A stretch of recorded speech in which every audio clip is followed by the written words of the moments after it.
Welcome back to Askewed Reviews. And throughout this week, I'm going through the entire Silent Night, Deadly Night series.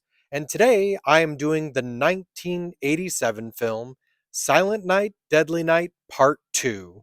Here is your trivia question for today. What is the address of the Mother Superior?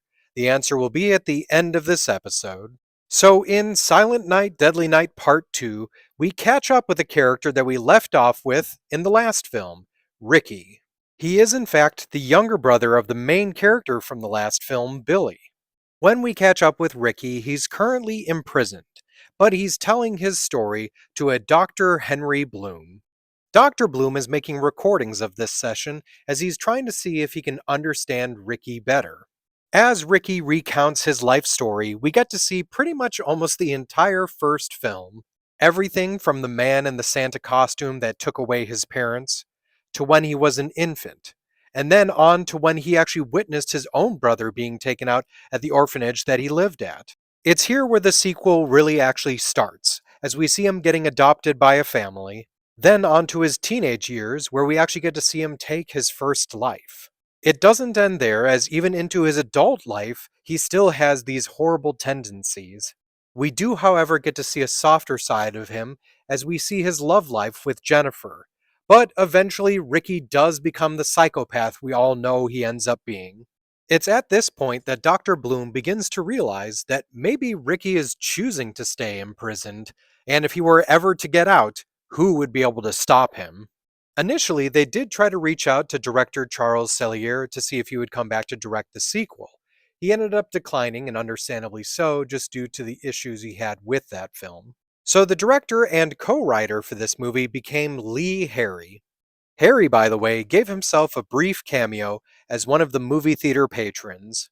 Originally, Lee Harry was brought on to recut the original film and insert one or two new scenes with Eric Freeman playing a mental patient to make the story in the original film seem like the ravings of an asylum inmate. However, though, Harry would actually keep writing and making more vignettes, which would eventually become this sequel. There wasn't enough material to make it into a full length feature, so they added in all the flashbacks from the first film. Also, the closing credits ran almost 10 minutes to extend the runtime. It also wasn't only flashbacks where they showed pieces of the original film. The movie that they're watching in the movie theater is the first film. This movie ended up receiving poor reviews mainly due to the fact that they reused so much footage from the first one. The movie has, however, received a cult following over the years due to the campiness and the over the top performances. I mean, come on, if you've ever seen this movie, you definitely know the line, Garbage Day! Because of how little new footage they had to do for this, the movie was filmed in 10 days. The character of Ricky is played by Eric Freeman in this film, and honestly, I really do think he did a great job.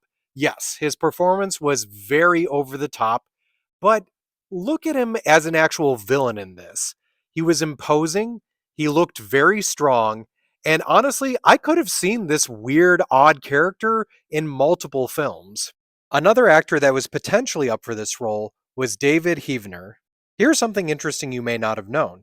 Eric Freeman, who plays 18-year-old Ricky, is actually 3 years younger than Daryl Gilbo, who played 15-year-old Ricky. The character of Mother Superior is back for this film.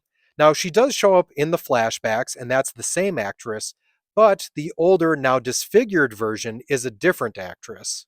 The Salvation Army Santa that Ricky takes out and takes the suit from was actually played by cinematographer Harvey Gankins, because the original actor failed to show up for the filming.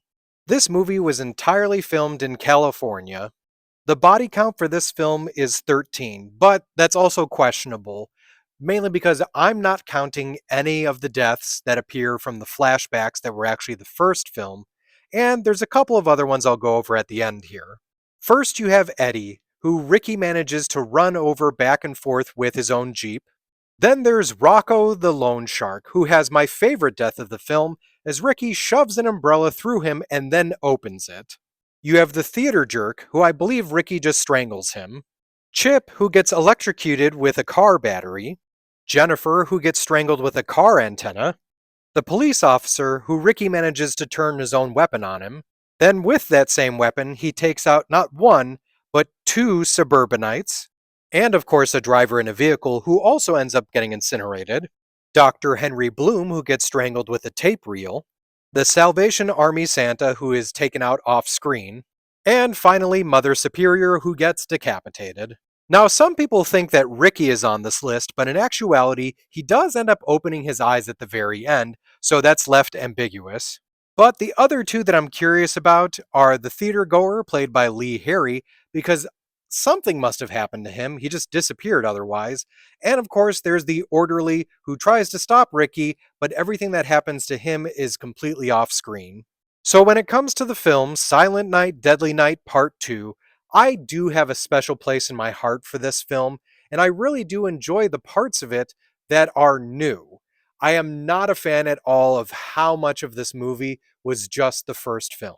So because of that fact, I'm going to give this one a 2 out of 5.